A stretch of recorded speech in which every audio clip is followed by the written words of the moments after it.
Garry's Mod is a very interesting and frankly wonderful little game. It was initially developed and released by Garry Newman as a mod for Half-Life 2 back in 2004. However, with the help of Valve, it was released and sold as a standalone product on Steam in November of 2006. Part of what makes this game so interesting to me is just in the content that the community itself creates.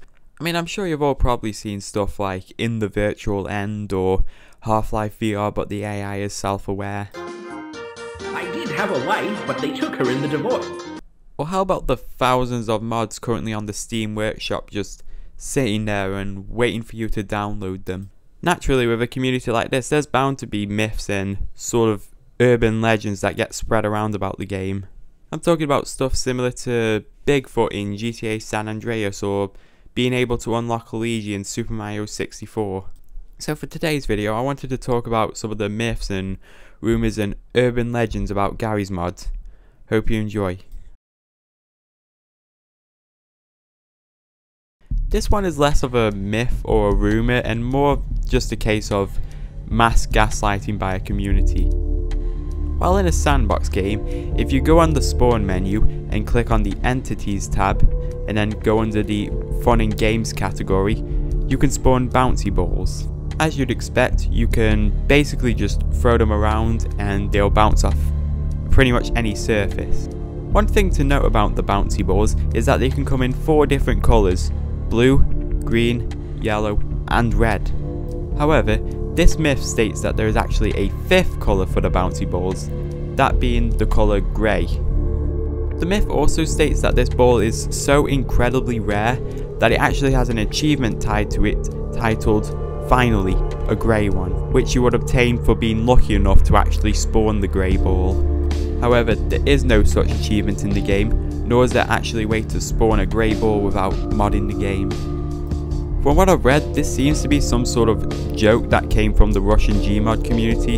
However, it managed to catch wind and spread to the English side of the community. This of course led to some people actually believing in the whole thing, and then others just making memes out of it. I know this entry just seems a little bit disappointing, but I promise you that this next one is far more interesting than just a grey ball. This one is definitely the most infamous out of all the entries on this list, so that's why I'm including it. As you can probably guess by the title card, this entry suggests that the map RP Downtown V2 is actually haunted by some sort of spirit or entity. These rumours actually go as far back as 2009, which make it not only one of the most infamous rumours in Gmod history, but also one of the oldest, if not the oldest. The entity that many people claim to see usually comes in the form of sort of a pure pitch black figure that uses the basic citizen model. A lot of people also claim that this entity can pretty much do any basic action that a normal player can do, like opening and closing doors or driving vehicles. I think the reason why people seem to believe that this map in particular is haunted is because the original creator, who goes by the name of The Pro, is widely believed to have passed away due to suicide, though I can't really find any evidence that seems to support nor refute this claim. The most likely reason why people seem to think that this map is haunted is probably just due to some sort of paranoia. I mean, it makes sense if you think about it. This was made as a roleplay map where tons of people were supposed to just be walking around and doing their own thing. This paranoia may also come from the fact that the map has ambience to try and make the city seem more lively, which definitely helps in a multiplayer scenario, but in single player it just kind of makes you feel like you're being watched or something. But there are some people out there who don't think that it's just this map that's haunted. There are some people who actually believe that maybe the entire game is haunted. This one is very similar to the last entry, so I'll try and keep things short.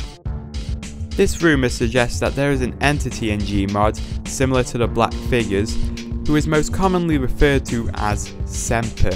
Semper is said to only appear on GM Construct and GM Flatgrass, and he would just sort of stand there until the player got close, at which point he would teleport away. One interesting thing to note about Semper is that he uses Gordon Freeman's player model from Half-Life 2, which can actually be seen in that game if you use console commands to enter into third-person mode. Again, this is very similar to the previous entry, so I think we should just move on. I figured this one would be the appropriate entry to end on, considering the mystery that surrounds it. This rumour states that at one point during Gmod's history, there was a virus being spread around Gmod that would end up destroying people's computers. This virus was known as the G-Man virus, and of course it had something to do with the G-Man from Half-Life. The G-Man is already a very ominous and creepy figure, given the fact that pretty much no one knows anything about him, despite the fact that he's very important to the story of Half-Life as a whole. But we can save that discussion for another time. Let's get back to talking about the G-Man virus. It is widely believed that the G-Man virus spread due to people downloading sketchy add-ons for Gmod. Once a person infected with the virus loads into a game, they'll be met with this image of G-Man's face texture, which will completely cover the screen. The player can try to quit the game, but the G-Man virus won't let them, and instead they'll be met with a pop-up message taunting them.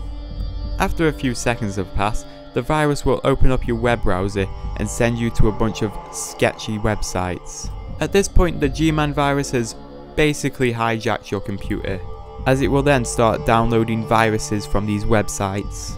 And now all you can do is sit there and stare at your virus running computer. The reason why I said there's mystery surrounding this is because there's no real confirmation as to whether or not this virus actually existed. The only proof that the G-Man virus actually existed is from some old Steam community threads warning players about the virus. There is no actual video footage of the virus in action, only recreations. We will probably never know for certain if the G-Man virus was real or not. And that's all I wanted to talk about for today. If there are any myths or rumours that I missed, then feel free to comment them down below and maybe I'll make a follow-up video. Thank you for watching, and I'll see you again soon.